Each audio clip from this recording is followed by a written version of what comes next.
He says, hey, went to Petco for the first time with my pod-loving girlfriend yesterday, and I have to say the parking permit situation is horrible. Park is amazing, though. Well, it's really tough. If you can take the tram, if you can take the trolley, that helps you a great deal, because then you can park out in the hinterlands.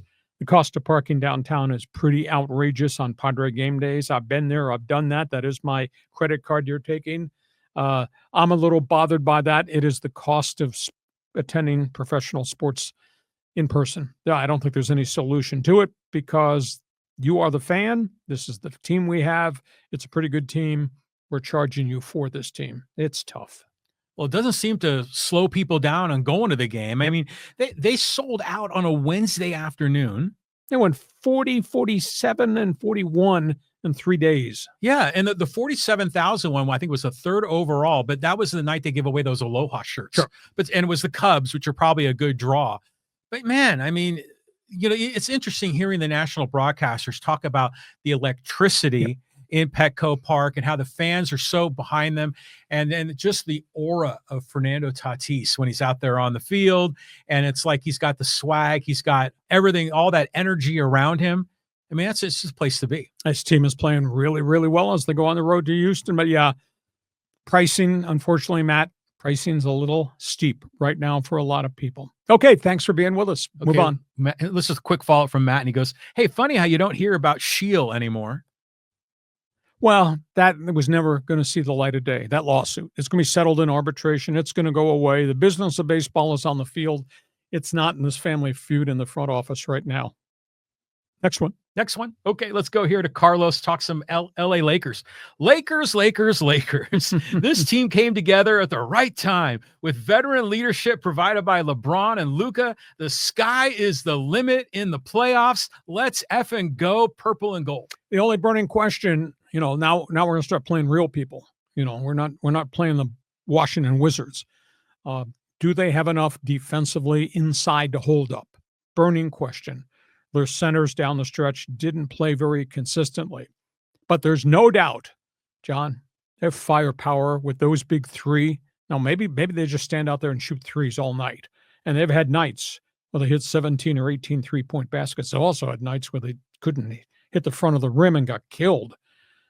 You're playing good people. They can't afford to give up 146 points to anybody. But I do think LeBron, Luka, and Austin Reeves, if on, I don't see how you can stay in a game. And I think Minnesota's got the firepower outside of Anthony Edwards to be able to stay in a game against the Lakers. I think it's going to be a great first round, and we'll just have to see.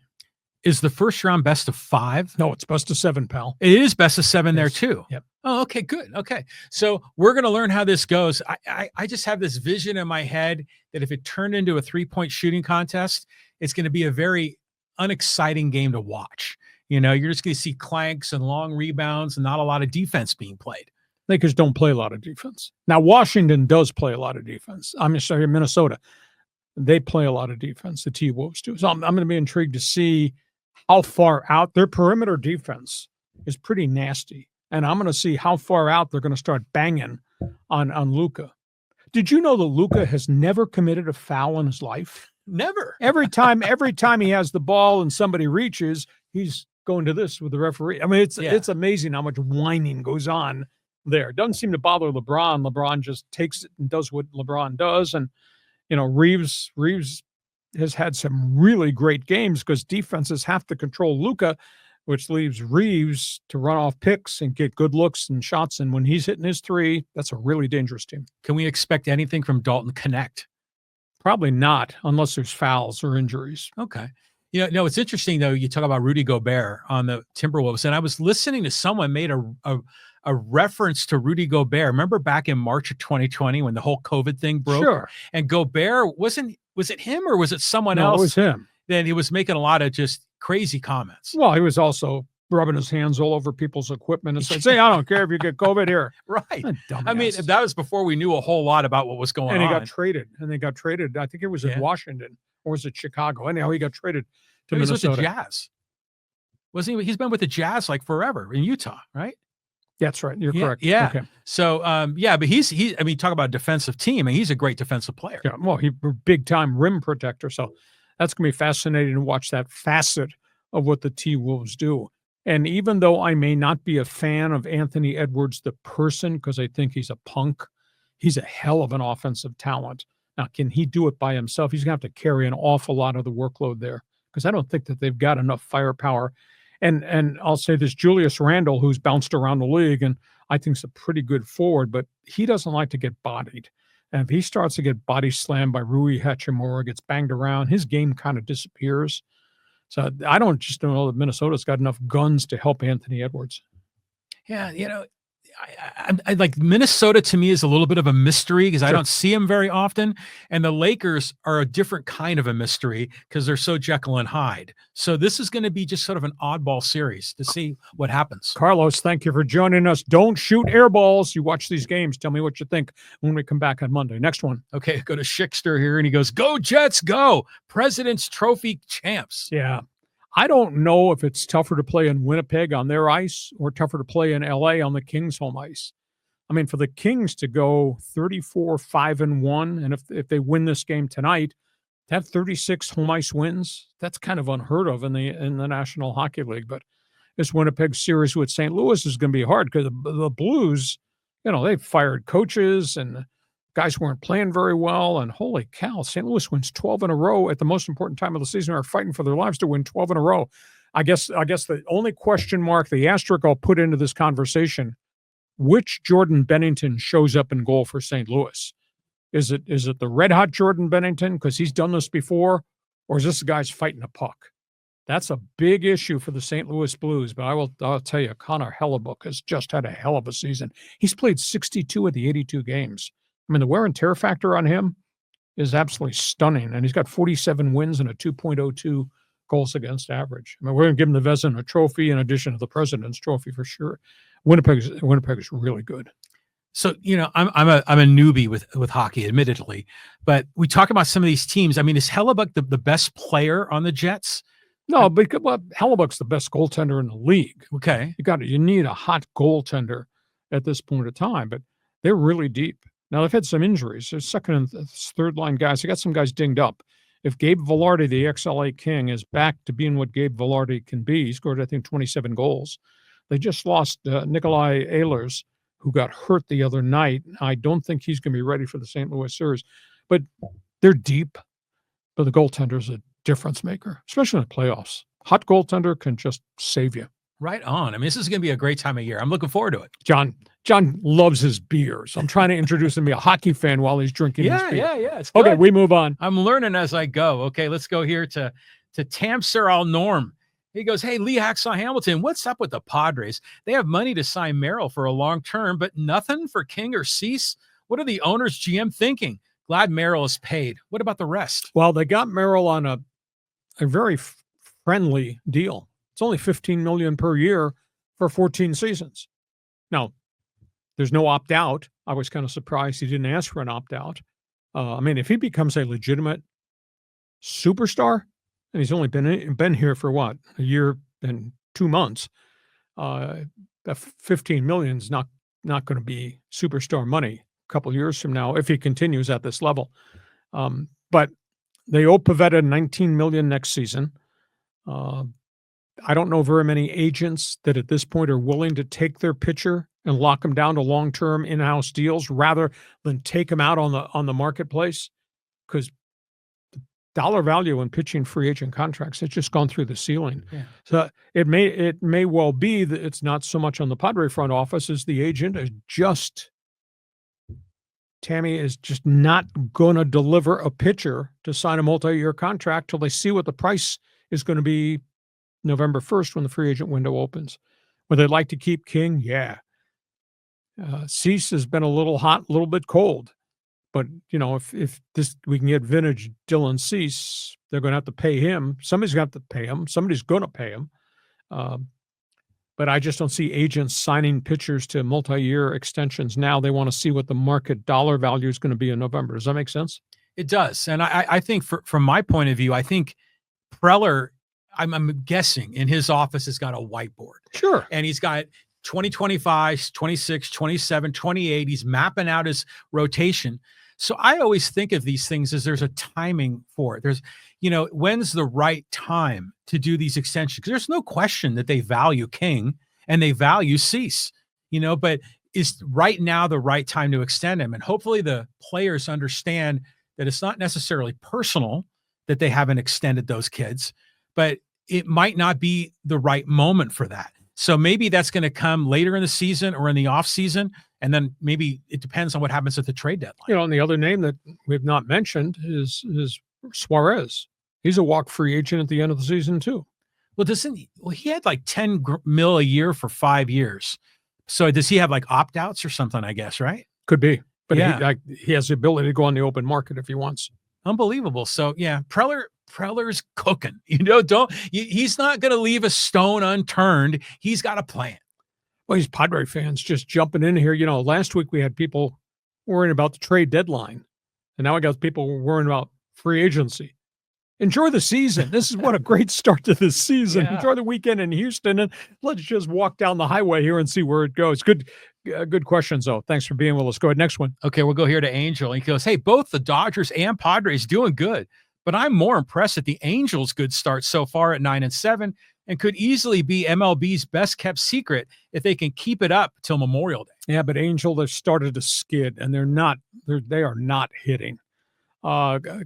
Kikuchi, who's the front of the rotation guys, had 2 bad outings out of 3 starts.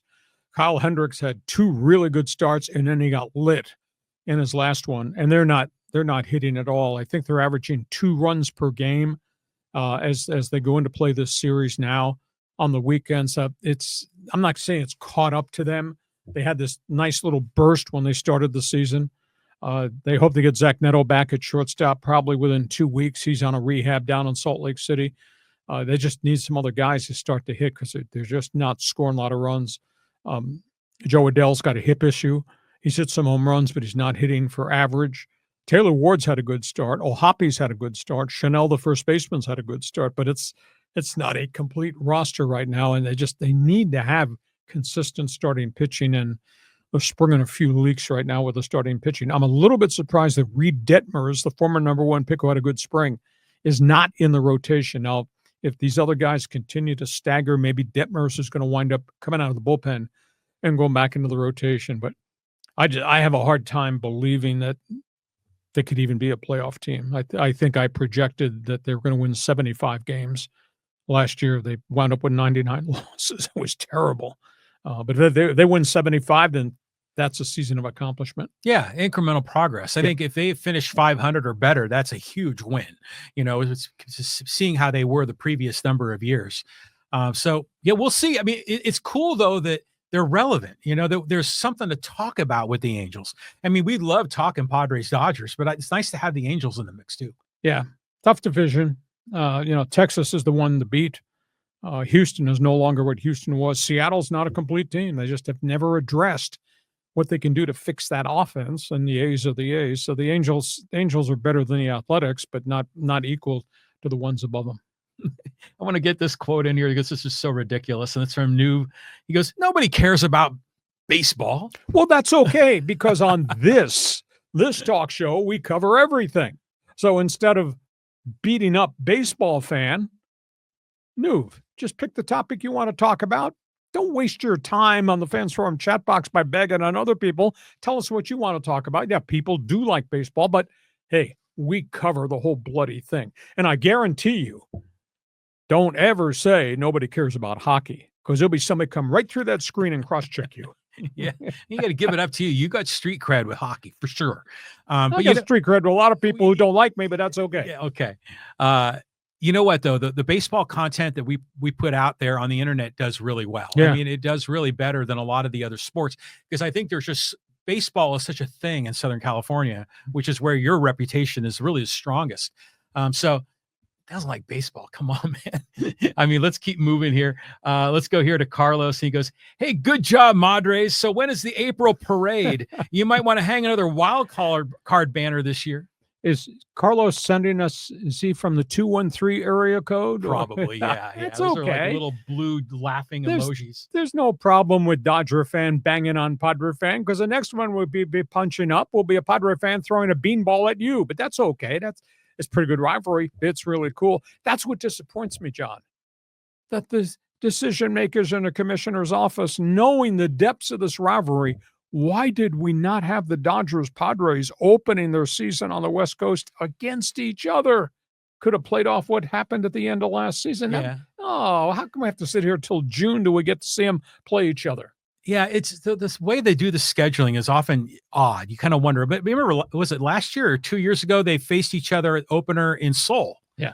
And I remember once about 10 years ago they opened up, and I think the Padres lost to the Dodgers 15-0. Andy Green's first game. Yeah. In fact, they got shut out all 3 home games. Kind of took the wind out of the balloon. But not till June are we going to see the Dodgers. That does seem kind of weird. The other thing with the schedule is, I wonder, they must purposely try to schedule games further south, because you don't need to be playing in Wrigley Field in April. There's nothing wrong with the weather in Fenway in April, in Boston. The hell. No, we've not had any rainouts. I don't think we've not had any cold weather snowball games.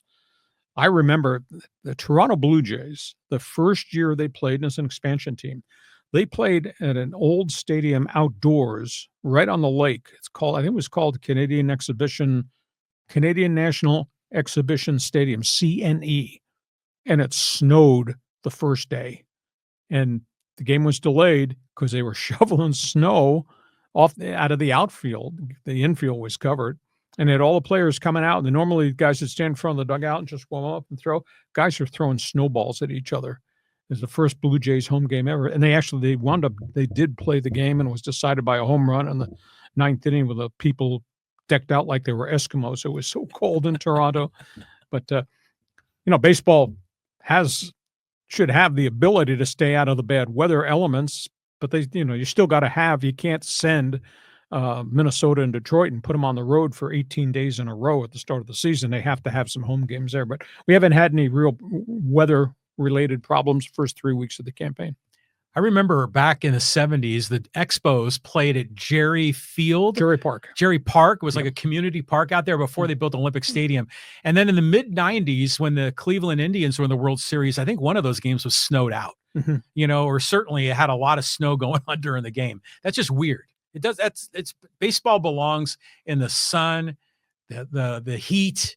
It's weird when it's cold. So when you take this vacation in mid-season, will you send me a postcard from Tampa and let me know what it's like to go to a Rays home game outside in Tampa in July at Legends Field, Steinbrenner Stadium? You know what I will do, though? Next month, we're going to see the Padres play in Denver against the Rockies. So I'll give you a report from Coors Field. You'll be the one sitting down by the dugout because I know that sucker won't be sold out because there are no Rocky fans right now. Speaking of attendance, I saw a video last night. Pittsburgh Pirate fans are just in utter revolt. There was nobody in PNC Park. I think they announced 6,600. There was nobody. I saw that picture, and 6,600 is a lie. I mean, it looked like it was less than 1,000. Yeah, exactly. It was just it's been such a fans revolt against Pirate ownership. Okay, let's move on here. Fans Forum chat box. You got topics, questions, statements. We'll punch them up. Okay, here's one from Jason. He goes, Saw just can't help himself. Got to try and make it a Trump versus Jackie. Pathetic. No, it was Rob Manfred responding to Trump wanting baseball to change their salute to Jackie Robinson. And Rob Manfred said, absolutely not. I'm just reporting the facts the way they are. Am I trying to separate my personal feelings? Sometimes I do, sometimes I don't, but that's okay. My podcast, your podcast, under First Amendment rights. But I want please somebody tell me what Jackie Robinson represented. Instead of taking a shot at me, does Jackie Robinson mean anything to you? You tell me what you have to say. So Jason, you're out of here. I totally reject that critique. Well, it's stupid for the president of the United States to be meddling in Major League Baseball. I mean, no matter what the topic is. I mean, dude, stay in your lane. You've got bigger fish to fry than this. But the Jackie Robinson story, that's American history right there, And so I like the fact you were talking about how Jason Hayward and Kareem Abdul-Jabbar, who he's legit, he's a very wise man. To him talking to the Dodgers and to the Rockies, Hayward talking here with the Cubbies and the Padres. Awesome. Yeah. Love seeing them carry that heritage forward. I mean, because there's the whole DII thing. I mean, there's a lot there that's kind of a little bit, I don't think it's done as well as it could be, but the Jackie Robinson thing is perfect. It should be a separate entity. We're honoring the person and the man and what he meant for the game and what he meant to society. He was as influential in that era pre-Martin Luther King. How he brought the community together, how he brought the sports together. Martin Luther King obviously had a very, very different impact, but so that's why I'm just so stunned that the White House would try to delete all things Jackie Robinson, as if the accomplishments of great African Americans don't mean anything in our history per those people at the White House. Now, I'm sorry, I'm not buying that. You're buying that? That's your right. I'm not buying that. I'm not buying you then if you're buying that. Just another tangent on Jackie. I mean, he passed away as a young man, right? I mean, he was an old man well before his years. Oh, I think he died. He might have died at age 56. But he passed away like in the early 70s, I think. Yes, right? he had leukemia. He lost his eyesight. He had diabetes. I think the wear and tear, the emotional trauma on him for everything he experienced growing up without a father, growing up in Georgia, growing up in Los Angeles, growing up in Pasadena, then what he became as an athlete, what he experienced in the Army and racism. I just think it took a terrible toll on him. Jerry Coleman once told me that he went to an all-star festivity when Jerry was a broadcaster and Jackie was there. And Jackie had already lost his sight and Jackie was 54 or 55. Wow. But it was just the wear and tear on him. But separate that, what the man accomplished in baseball, what the man accomplished and meant to society, just, I think, phenomenal. And if you're a baseball fan, if you've never seen the movie 42, it's a veneer approach to the Jackie Robinson story, but it's really well done.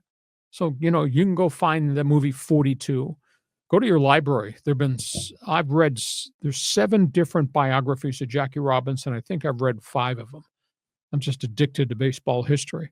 Just really, really great stuff. And then Jackie Robinson wrote his own biography too. So it's good. I'll just ask a question again. I mean, coming from a baseball family, he meant a lot to me, what I saw growing up, what I experienced. You tell me you're a baseball fan.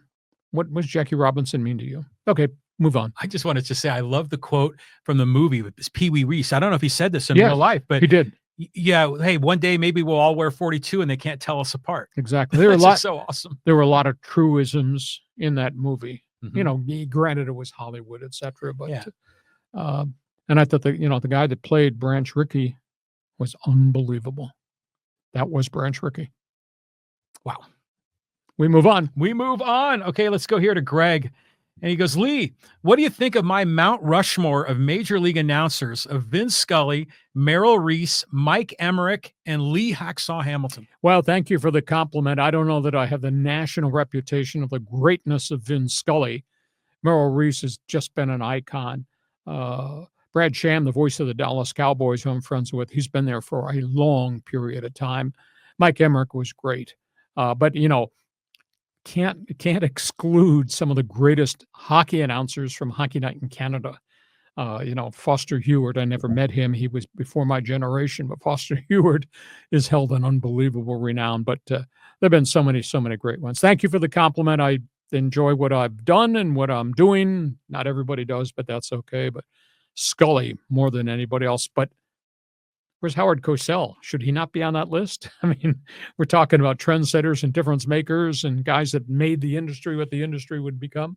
Oh, Chick Hearn is another name that I think is up there. Yep. But I think it's cool. I mean, there's all these different sort of tiers and levels of announcers, but you are seriously up there. You're way up there. And people know of you throughout America. I mean, seriously, they do. I understand that. So because they've all kind of experienced the touchdown San Diego or whatever it was. And I think a lot of other people in sports media will sometimes make sort of references to you that maybe a lot of people don't get. Like I know Rome often will kind of, do your shtick on his show. It's okay. Thanks for listening. I don't care. It's fun. And it is funny though. I'm walking through the airport in Chicago and somebody yells at me, touchdown San Diego. And the aisles in the airport are just jammed with bodies, and somebody's yelling at me from across the That's way awesome. at the other gate. So that's cool. That's all right. Thank you for the compliment. Okay, Carlos has another, actually a pretty good one. I want to sneak it in.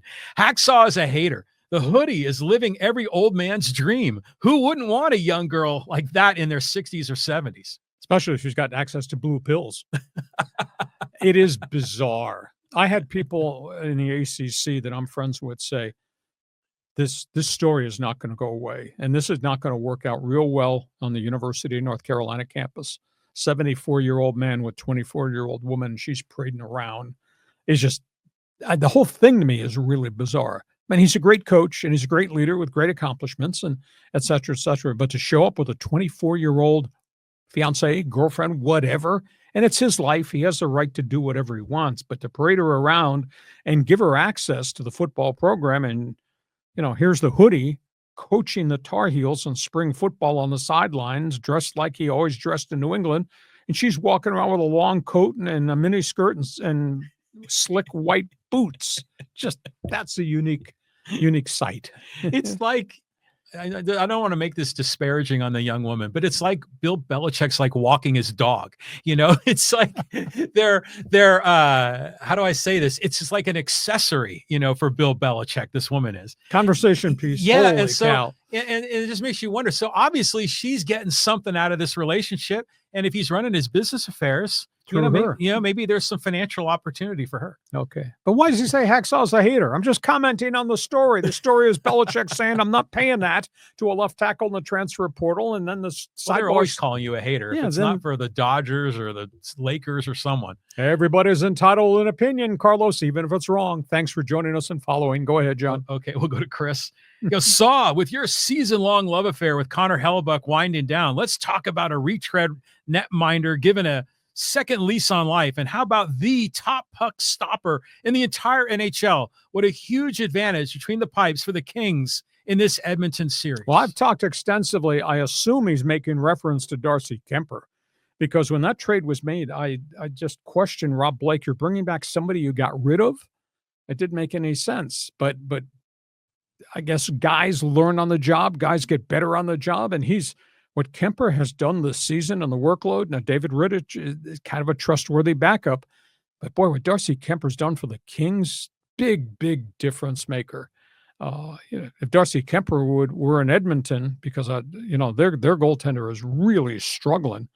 If Darcy Kemper were the Oilers goaltender, then Edmonton might be chasing Vancouver for the top spot in the West. But so far, so good. Kemper's had a career life season for him. So, and I've talked about him extensively, I'd say in the last calendar month. So break it down for me. Who, in your opinion, in today's NHL are the top three goalkeepers? Well, I'd say Hellebuck more than anything else. I think the two Russians in Tampa and Florida are really state-of-the-art. They are really good. Don't get a lot of credit because those teams have firepower and they have their own set of stars, but they are really good goaltenders. But, what Hellebuck has done, and he's been good, but he's never been this good. When you get 47 wins, 2.02 goals against average, which I think is phenomenal in this day and age of the NHL, that's pretty good. And so what Kemper's done to almost match Hellebuck's statistics is just staggering. Dallas got a good goaltender, Jake Ettinger, but is he at that next level up? No, I don't think so. It's tough. When I grew up in hockey, and I mean, I remember great goaltending. I remember Jacques Plante, Montreal Canadiens, New York Rangers. I mean, he's in a world of his own. And then we got modern day goaltending. The Kings had a great run. The Ducks, Jean-Sebastien Giguère, when the Ducks got the Stanley Cup, the Ducks won a cup. Think about that. And, Wow. and the Kings, the Kings have won the cup twice. They've had great goaltending too, but none of them have been really state-of-the-art guys. Hellebuck's numbers in modern day, where everybody's got snipers, and it's just so much combat and so much traffic in front of the net. You have a 2.02 goals against average and a save percentage of nearly 910 when you're facing traffic and rubber. That's a hell of a number. Well, it seems like you have to have more than quick reflexes. I mean, you've got to see the play developing and sort of have future vision to see the angle that the puck is probably going to take after it's passed to a likely assist man. So this I mean, it takes an extraordinary, different kind of athleticism, I think, to be a keeper in the NHL. I think the ability to move side to side, the ability, it's amazing how quick some of these guys are. And, they've streamlined the equipment. There was a stretch of time within the last 5 to 10 years, you couldn't see the goal crease. You couldn't see the goal because these guys are 6'4", wearing monstrous uniforms and big pads. And so they've reduced the size of the shoulder pads. They've reduced the goaltender's leg pads. It's different now than it was. You go back and look at the old pictures of the old NHL back in the 50s and 60s. See how slight the goaltenders were and how small their leg pads were. It's absolutely phenomenal compared to what the guys are today. Yeah. I mean, there's obviously got to be limits on that sort of thing. Well, they did. They've cut it down a great deal. Yeah. Okay. All right. Hey, I love goaltending. Yeah, you do. Okay, let's go here to Gordon. And he says, hi, Lee and John, father of 13. I forgot to mention one woman for all 13 kids. Hey, the Browns should take Travis Hunter with their second pick, then take a quarterback in the second round. Thanks and happy Easter. Bingo on all those points. We're going to talk about that Monday with our draft preview with John Cooper. This is a really good draft. It's a very different draft. But I tell you, you're at the top of the draft board, you're going to find defensive player, or you're going to find offensive lineman. Cleveland's got offensive tackle problems, but I don't think they're going to take an offensive tackle sitting at where they are at number 2. But there will be that second series of quarterbacks in the second round, and I think there'll be a run on those guys. And yeah, Cleveland could take one. I don't know whether it's Milroe. They brought Milroe in right at the end. I don't know whether it's Shuck from Louisville, but they brought him in right at the end. So yeah, I could see Cleveland going to get another quarterback. Thank you for being with us. Next one. Well, the Cleveland's always had great luck drafting quarterbacks. Jeez. 40 different quarterbacks. 40 different starting quarterbacks since 1999. Oh, they're bringing back Joe Flacco. Exactly. That'll solve it for 15 minutes. Okay, let's go to John. He goes, hey, if Kemper had played like this in D.C., he'd still be a Cap. Concur. I'll be intrigued to see. Washington's really good. Carberry has done such a great job as the head coach. I mean, making that thing come together. And they did this for a chunk of time with Ovechkin out with the injury. I'm going to be intrigued to see if Logan Thompson can be a difference maker, young goaltender. Is he ready for this? Because you have to go through this cycle of postseason play to understand how different a world it is if you're a goaltender. So I'll be intrigued to see if Logan Thompson can kind of hold up to it. But Eastern Conference is good. I don't know if it all goes through Washington or whether it's going to actually wind up in Florida or Tampa. Here's the most weird thing about the Eastern Conference. We're not talking about the Boston Bruins. Boston Bruins have been so good for so long. The Bruins are not in the playoffs. Think about that. Yeah, that is strange. I mean, they're always in the playoffs. They got old, and then they got rid of Marchand and some other guys at the trade deadline, so that they're in the beginning of rebuild. But again, I'll circle back to what I said. You can hate if you want. I got Toronto in the East. I got Winnipeg in the West in the NHL Finals. Whatever happened to the Hartford Whalers? They became the Carolina Hurricanes. Oh. They had building problems. They were a great franchise in the World Hockey Association, got into the NHL as part of the merger, but they had a much smaller building, Hartford Civic Center. The roof caved in. There were a lot of problems there. And eventually they were put up for sale, and they became the Carolina Hurricanes. They moved into the Triad, and they're not based in Charlotte. They're based in Raleigh-Durham, and they've developed their own following. And organizationally, they've done a really good job. Their general manager, he just left a year ago. Their general manager was Donnie Waddell, who was here, started his managerial coaching career here with the San Diego Gulls in the original. It was the International Hockey League at that point in time when we got hockey back. And Donnie went to Carolina, has been there forever, and he just went to Columbus this past year to be the general manager of the Blue Jackets. So he's San Diego Ties, Carolina Hurricane. Good team. Interesting. And by the way, the Whalers had a great logo. Oh, yeah. Yeah, that was one of the best of all time. Yep. Okay, let's go here to Showtime. And he goes, hey, I maintain the Dodgers will be just fine. Evan Phillips is back on Friday. Tanner Scott and Kirby Yates have turned this into the bullpen from hell. When Snell comes back, they will go on a run. Exactly. It's 162 games. But at this minute, at this instant, they just sent Bobby Miller back after he got blown up last night. He's in Oklahoma City. They sent Landon Knack back after a bad start. Justin Wroblewski, the other young starter, he got lit. He went back to OKC. So, all the young guys, they're just not there yet. Snell, we don't know. It could be 2 weeks, it could be 4 weeks. We just don't know at this time. I mean, I think the storyline is not just what Yamamoto has done, and he's got an ERA like a 1.23. I mean, what Dustin May has done in 3 starts, 1.06. Now, they're handling him with kid gloves. He's going 5 innings. He could throw 5 innings of no-hit ball or 5 innings of 5-run ball. He's coming out after 5, but they're just modified how they're handling him. And so far, Dustin May has just really been special. Ohtani, that's down road. Kershaw, first good start, Oak City, no problems. We'll see how he feels as he throws between starts. They were thinking at least 3 minor league rehab starts for him, and then maybe in the bullpen in LA as a long reliever, but they think July 1st with him. So we got Ohtani coming down road, Kerr coming after him. Dave Roberts was talking about how they've got so many closers in that bullpen. Yep. I mean, right here, Evan Phillips was a closer, Tanner Scott, Kirby Yates, Trinan. Who else is anyone else in there been a closer? Off the top of my head, not that is closer variety, but it's cool to see Kirby Yates still in the league. Yeah, and he's fought back from so much adversity with elbow surgery and thought his career was over when he left the Padres, and he reinvented himself for like a 3rd different time. So, but you can't use him a lot. They're using Tanner Scott a lot. So we'll just have to see how he holds up over the long haul. Okay, let's keep going here, and let's go back up here to Neil. And he says, "Hey, Saw, besides Josh Johnson and Chris Bryant, are there any other high-profile pro athletes that could help USD athletics?" Well, that's a good question. More recently, no. But again, USD has very influential alums, phenomenal law school. So there are a lot of people with USD diplomas that should give back to this university to help, I think, save this athletic program. One of the other pro guys, unfortunately, just passed away, Brian Mattis, who had pitched for the Orioles. He was a number 1 draft pick. He sadly passed away. A lot of controversy over his death and drug-related, etc.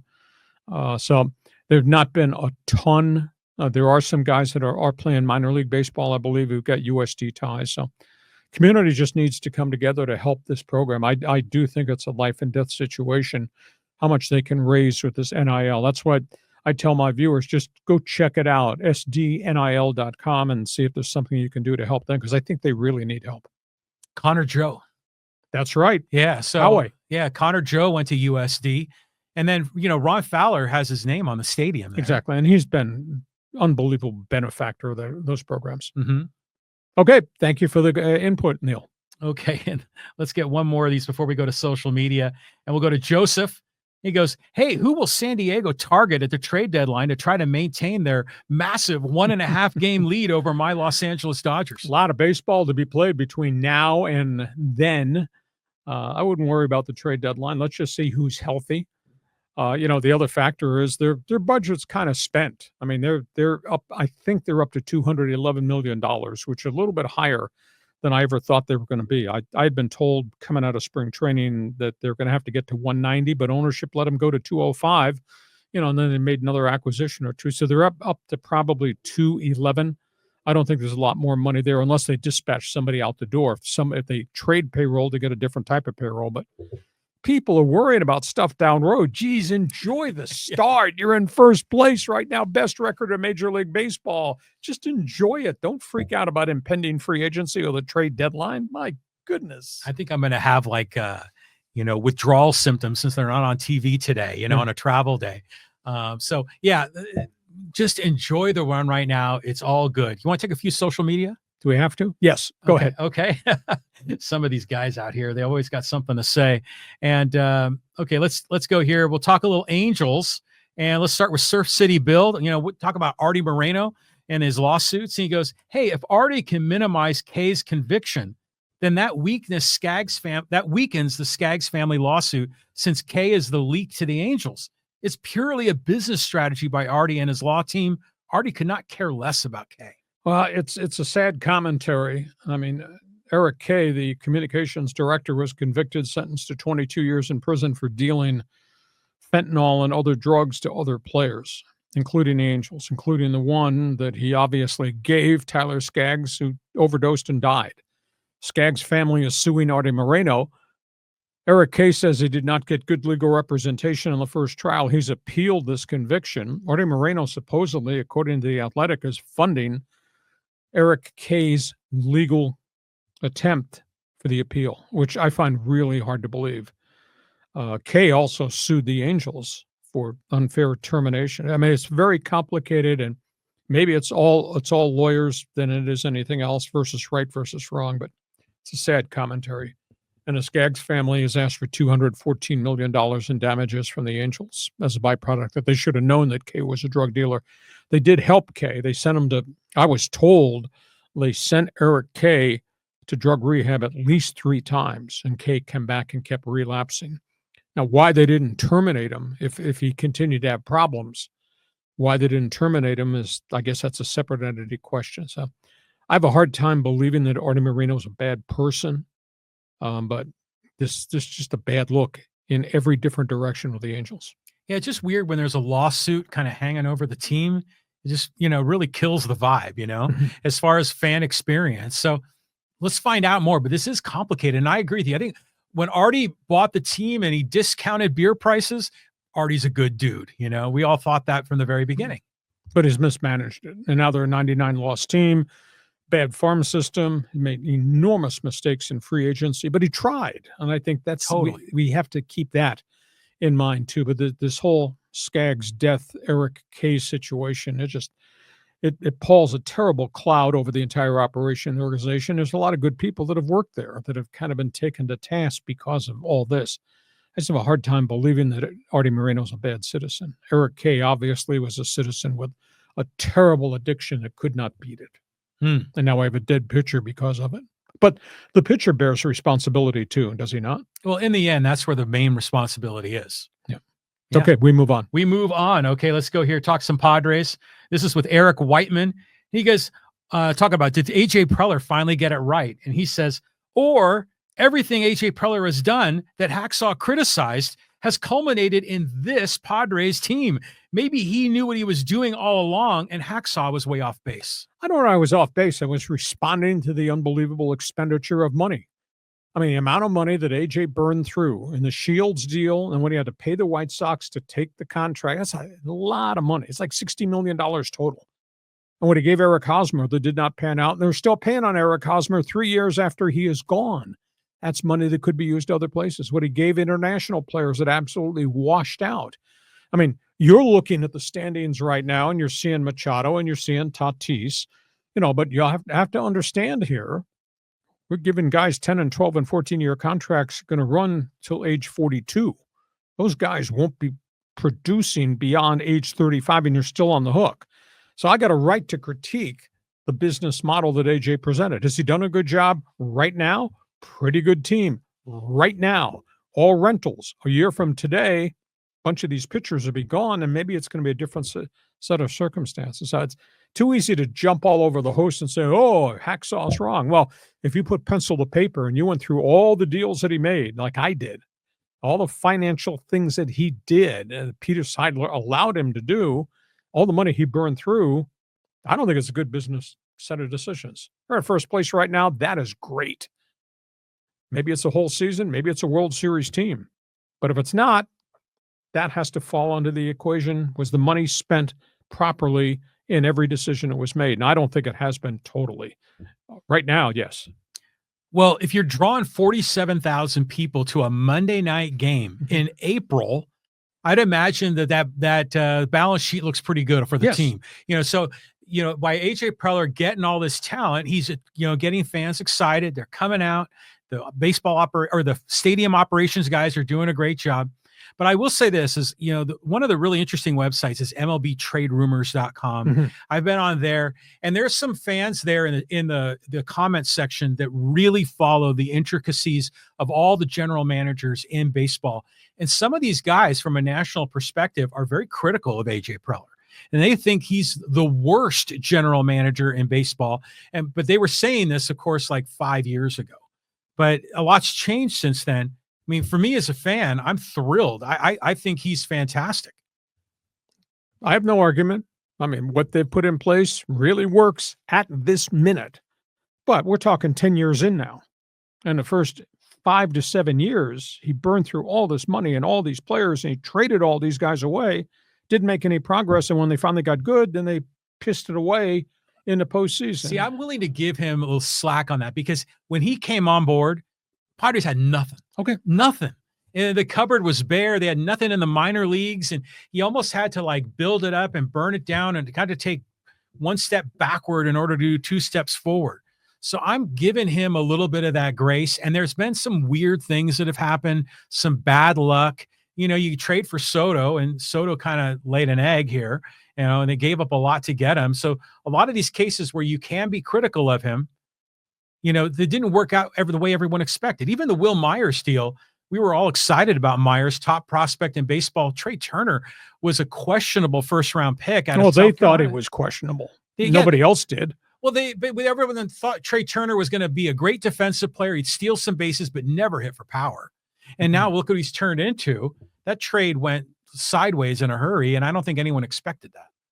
And the Juan Soto transaction has put a lot of everyday guys having really good seasons, and there's still another hot young prospect to be delivered to the Washington Nationals. I don't know whether that turned out to be the trade that could have changed things. Well, yeah, you would have, could have, should have, but I'll tell you what, the Padres are relevant. The Padres have the best record in baseball. The Padres have the best stadium in baseball. The energy is great. What's the hate? That's what I'm saying right now. Why is Eric's upset about what I talked about for the first 9 years of the guy's operation, which I think was pretty truthful. That's okay. Eric, thanks for joining us on social media. We move on. Okay, let's talk here about a little PGA LIV. This is from Marv. He goes, hey, I loved watching Phil and Johnson and Bubba, but they had a choice. They took millions now, and they want to play majors? I say no way. I was not happy to see live players at Masters, that 10 PGA players that didn't have a chance to play. If they unite, our PGA players get to play LIV tournaments? I don't think so. This merger thing is stalled, and there's so many different angles to why it's not been delivered. I think there's so much resentment against the guys that took the money, and the guys in the PGA Tour will not allow them to come back unless they pay a penalty, give the money back. They violated their tour card. And, you know, DeChambeau was the LIV guy that was right there till the end and then had the bad Sunday, but the other guys didn't make the cut. You know, go back and play your tournaments. You got your money and nobody gives a damn, and you're not on my TV anymore, and you're not on my radar, not on the golf fans' radar. I think that's a sad commentary. I feel so bad, and I've been kind of critical of Phil Mickelson because I like Phil, and I've known Phil a long time, but I feel so bad he did this to himself. And now he's not the player he used to be. And it's sad commentary. He doesn't make the cuts anymore. And he got his payday. How old is he? I don't know, 40, 38. He got his payday. I guess that's what was important. I thought he's like around 50. Hasn't he golfed on the seniors tour? No, he's never gone on the seniors tour. He could, but he's not. Okay. So he's over 50. But I have a tough time. I feel bad when I look at Phil Mickelson, but I have to say this because he started this. And he's the guy that started to recruit other guys while they were on their tour cards about coming with him. He already took the money. So part of me feels bad because I like Phil and I've known him and I've interviewed him many, many times. The other part of me says, geez, you created a mess by doing this. And then everybody else followed and they've done it. Now some of these guys want out and they can't get out. And it's the fourth year of LIV and has not made an impact in the States at all. No, it hasn't. And it's interesting because, you and I have talked about how the PGA players don't want to take them back, unless they pay a penalty. And I always thought that was sort of petty, in my opinion. But it's interesting seeing the responses, particularly to this video segment, PGA rejects LIV offer, on the YouTube channel, because there are fans that are very articulate explaining why they don't want to have anything to do with it. It's the blood money angle, right, that they don't like. There's a lot of other people that legitimately hate team play. And then Live Golf apparently is loud music going on. It's like a big party atmosphere as opposed to kind of the more conservative and polite PGA. That's the PGA that we knew and we grew up with and we were respected. You're asking us to change it? Team play? Rock and roll? Come on. Rock and roll. That's the devil's music. All right, we move on. Okay, we move on. Okay, hey, here's an NFL draft comment. This is from Indelicious. and he's a Charger fan. He says, hey, that running back, Ashton Genty's coming to the Chargers. We're going to trade a lot, but it's going to happen. I don't see how that's possible. You can't go from 22 inside the top 6 picks. The cost is way too prohibitive. And you can find good running backs in the second round. You can find guys in the third round. Where the Chargers are at 22, they're going to get a really good player. And you'll want to be with us for the Monday draft preview show we're going to do. But at 22, they may get their choice of wide receivers. At 22, there's probably a good defensive tackle there. At 22, there'll probably be a cornerback or a safety that you can go get. 22, there's probably going to be a guard or a center. So at 22, they're going to get a really good player. They just have to decide what the 21 teams in front of them doing of the group that's there at 22, which one do they like the best? So we'll talk more about it on Monday, but you can't trade that high. And as great as Genty looks to be, running backs wear and tear factor, life expectancy of running back, I just don't think you can go from 22 to 4, try to make that kind of trade. Raiders at 6, they look like that's an ideal landing spot for Genty. That'd be a good choice for them. They got a lot of other needs, a lot of other things that they got to fill. They could also take a wide receiver, but the wide receivers are not great. I mean, they shouldn't take a wide receiver at 4. If they're thinking wide receiver, they should trade back. I'm talking about the Raiders. Trade back to maybe 10 and then get the choice of one of those wide receivers. So this is a really good draft, but it's a really great defensive draft. I've never seen a draft that, as I told John, I went back and looked at 5, I think it was 5 mock drafts early this morning, try to gauge what everybody was doing.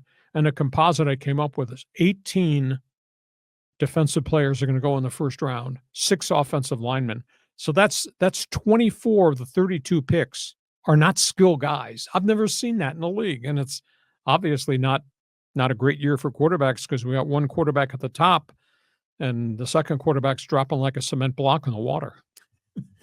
The cement block and Shadur Sanders. I have this vision in my head, First of all, I love the enthusiasm, because sometimes fans sort of have these irrational, ideas about some trades and getting all the star players. I like that. Well, he has no doubt there that that's an intelligent question because they need a running back. Yeah. But there are no running backs equal to Genty for them to take late in the first round. And common sense will tell you can't go from 22 to 4. You'd have to pay too steep a price to make that big a jump. Yeah, exactly. Now, as far as Genty goes, he played in the Mountain West. Are we going to get a thing where, well, he didn't play in the SEC or the Big Ten? I mean, this guy can't be that good. Except that Boise played a lot of big-time teams. He played well against big-time teams. So he's fast, he's physical, he has no injury history, he's a workhorse, he's got an extra gear, he's got great balance. His one-cut jumps, just absolutely amazing. He's a fine player, but running backs do get beat up, running backs do get hurt. Life expectancy of running back is different than expectancy at another position. He's a really fine player. And I don't think he gets by the Raiders at 6. Yeah, that makes sense for me at the Raiders, yeah. And that's not the shiny object syndrome either. That's really fine football player. And how about the person? He turned down a lot of money from Big 12 teams in the NIL and the transfer. I'm staying here at Boise. All right. Yeah, it's loyal to his cool kid. His team, yeah. Okay. Hey, listen, we hope you have enjoyed this extended Thursday podcast. It is extended. Just a couple of reminders. Monday at 1:30, NFL Draft Preview. John Cooper, our Lads Draft Guide, the draft editor, is going to join us on the live stream. We're going to be talking about the hot names on the draft board and the latest in rumors.